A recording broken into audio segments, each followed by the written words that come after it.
Bonjour, c'est toujours Jean-Luc Ayoun.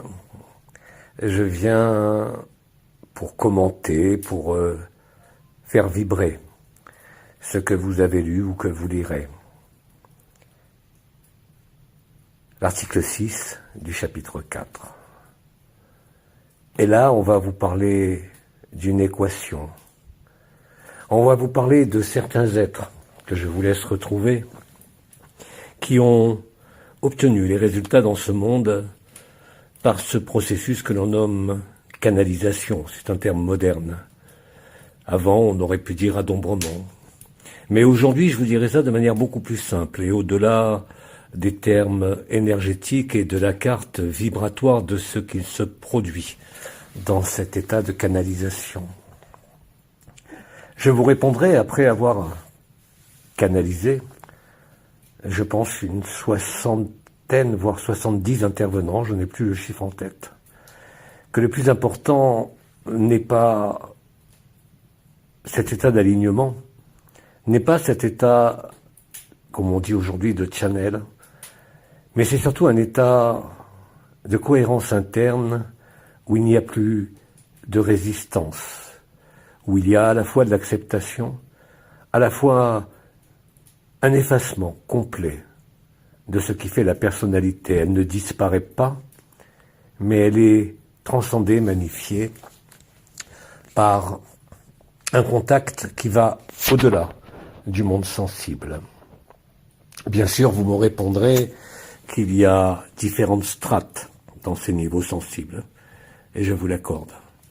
Mais aujourd'hui, vous n'avez pas à comprendre l'équation, vous avez à la vivre, et c'est bien ça qui est le plus important. Alors, bien sûr, la lecture de cet article va vous éclairer sur les mécanismes qui sont à l'œuvre dans le jeu de la création, dans les lilas du Seigneur, comme on dit, que ce soit ici sur Terre ou dans l'espace ou n'importe quelle dimension.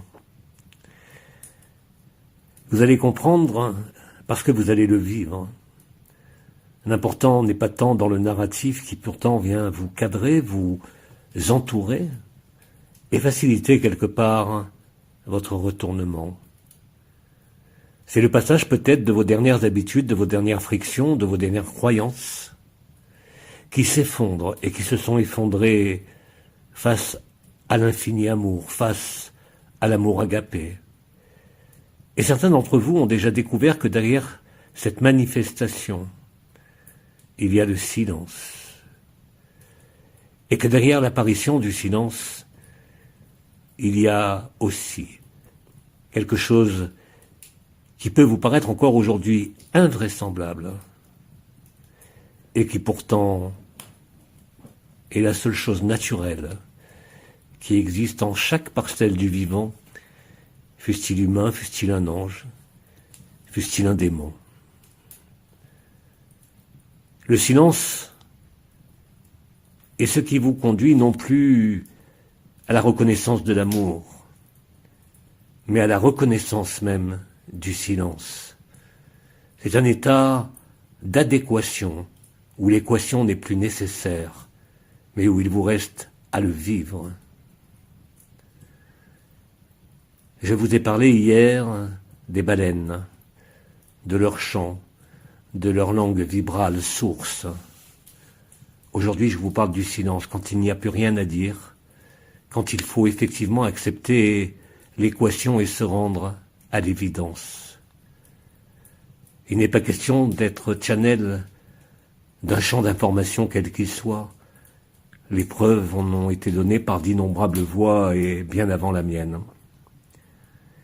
Il est important de comprendre que ce que vous avez quelque part à transmettre, c'est ce que vous êtes. Parce que c'est le plus beau cadeau que vous pourriez faire à vous-même, mais bien sûr à nos frères et sœurs humains, mais à l'ensemble de l'humanité, et bien plus au-delà.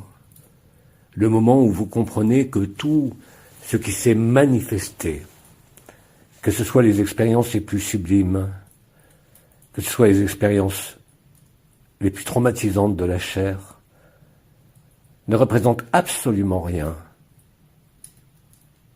même si c'est magnifique, par rapport au côté sublime, où aucun mot ne peut émerger, là où le silence rencontre le réel, là où la conscience se voit en totalité, et là où vous comprenez, parce que vous le vivez l'équation. Vous êtes cet amour infini, bien sûr, beaucoup d'entre vous, dans la tribu, et ceux qui émergent le vivent. Mais maintenant, il vous faut découvrir la source même de l'amour, de la lumière, de la sagesse, mais aussi de la souffrance. Je ne peux rien vous en dire, même si j'en ai témoigné à d'innombrables reprises dans mes interventions antérieures. Parce que le moment où vous le vivrez, c'est le moment où vous vous reconnaîtrez, au-delà des masques, au-delà de votre incarnation, et pourtant dans cette incarnation. On vous a parlé d'extinction, on vous a parlé des 7 niveaux, qui ne sont pas des niveaux d'involution, mais des niveaux de transformation. Le mot qui a été employé, ce n'est pas une erreur, c'est une catalyse. L'extinction n'est pas une fin. L'extinction est un retour à la compréhension ultime du silence et de ce qui est au-delà de notre essence. Là où il n'y a plus de témoins, là où il n'y a plus de conscience, là où il n'y a plus d'amour, là où il n'y a plus de lumière. Mais ce n'est pas le néant, c'est ce que vous êtes.